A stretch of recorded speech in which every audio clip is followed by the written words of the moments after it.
বেগম খালেদা জিয়ার জানাজায় জনসমুদ্রে পরিণত মানিক মিয়া এভিনিউ সহ আশপাশের পুরো এলাকা। জানাজার আগে মায়ের জন্য দোয়া চাইলেন Tarique Rahman. Guard of honour সহ রাষ্ট্রীয় মর্যাদায় খালেদা জিয়ার দাফন সম্পন্ন শহীদ জিয়ার কবরের পাশে। রাষ্ট্রপতি, প্রধান উপদেষ্টা, তিন বাহিনী প্রধান ও তারেক রহমানের শ্রদ্ধাঞ্জলি। বেগম খালেদা জিয়ার গায়েবানা জানাজা সম্পন্ন দেশের বিভিন্ন জায়গায়। শোকাবহ পরিবেশে পালন হচ্ছে 3 দিনের রাষ্ট্রীয় শোক আর বিএনপির 7 দিনের শোক কর্মসূচি। কোটি মানুষের নীরব প্রার্থনায় গৌরবোজ্জ্বল বিদায় বেগম জিয়ার। শোকের আবহে গোটা জাতি তাকে স্মরণ করছে বিনম্র শ্রদ্ধায়, যে সারিতে যুক্ত আন্তর্জাতিক নেতারাও। দেখছিলেন ক্রাউন সিমেন্ট সংবাদ শিরোনাম, এবার বিস্তারিত। লাখো লাখো মানুষের ভালোবাসায় সিক্ত হয়ে চির বিদায় নিলেন বাংলাদেশের গণমানুষের অধিকার আদায়ের সংগ্রামী আপোষহীন বেগম খালেদা জিয়া। তার নামাজে জানাজায় ঢল নামে শোকাতুর মানুষের।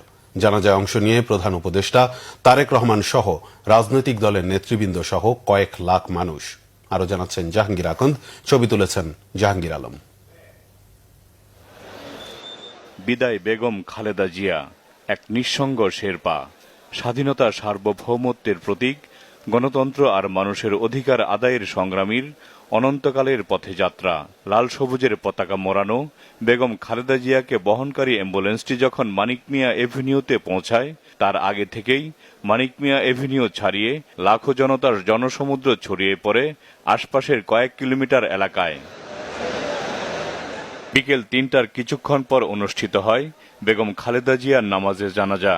সেখানে অংশ নেন প্রধান উপদেষ্টা, বেগম খালেদা জিয়ার বড় সন্তান, বিএনপির ভারপ্রাপ্ত চেয়ারম্যান তারেক রহমান, উপদেষ্টা পরিষদের সদস্যবৃন্দ, তিন বাহিনী প্রধান, কূটনীতিক ও রাজনৈতিক দলের নেতৃবৃন্দ সহ মানিক মিয়া এভিনিউ এবং তার আশপাশের কয়েক কিলোমিটার এলাকা জুড়ে সমবেত লাখো লাখো শোকাতুর জনতা। জানাজায় মায়ের জন্য দেশবাসীর কাছে দোয়া চেয়েছেন তারেক রহমান। বিসমিল্লাহির রহমানির রহিম।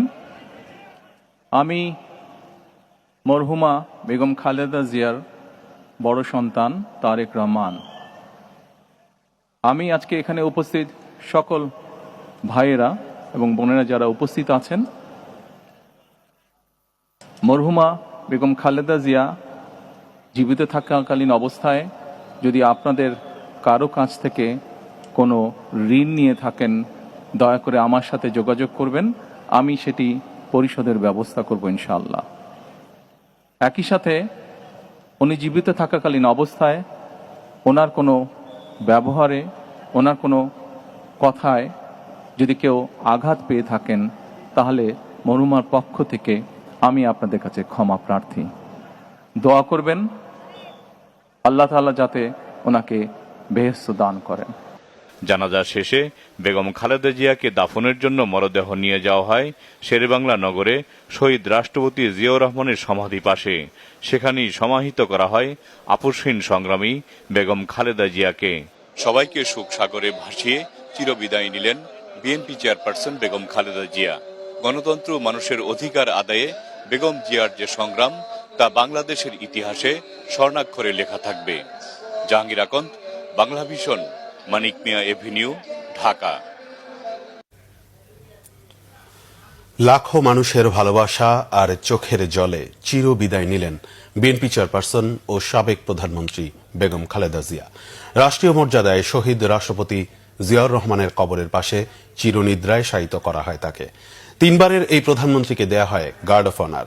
রাষ্ট্রপতি ও প্রধান উপদেষ্টার পক্ষ থেকে শ্রদ্ধা জানানো হয় খালেদা জিয়ার সমাধিতে। শ্রদ্ধাঞ্জলি জানান 3 বাহিনী প্রধান।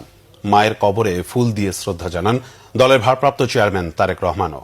দাফনের সময় খালেদা জিয়ার 2 পুত্রবধূ, নাতনি সহ স্বজনরা সেখানে উপস্থিত ছিলেন বিএনপি মহাসচিব মির্জা ফখরুল ইসলাম আলমগীর, স্থায়ী কমিটির সদস্য সহ দলের সিনিয়র নেতারা। বিকেলে সংসদ ভবনের সামনে মানিক মিয়া এভিনিউতে জানাজা শেষে দাফনের জন্য বেগম খালেদা জিয়ার মরদেহ নেওয়া হয় জিয়া উদ্যানে। এ সময় সড়কের দুপাশে অসংখ্য মানুষ দাঁড়িয়ে প্রিয় নেত্রীকে শ্রদ্ধা জানান। চারপাশে বিরাজ করছিল শোকের আবহ।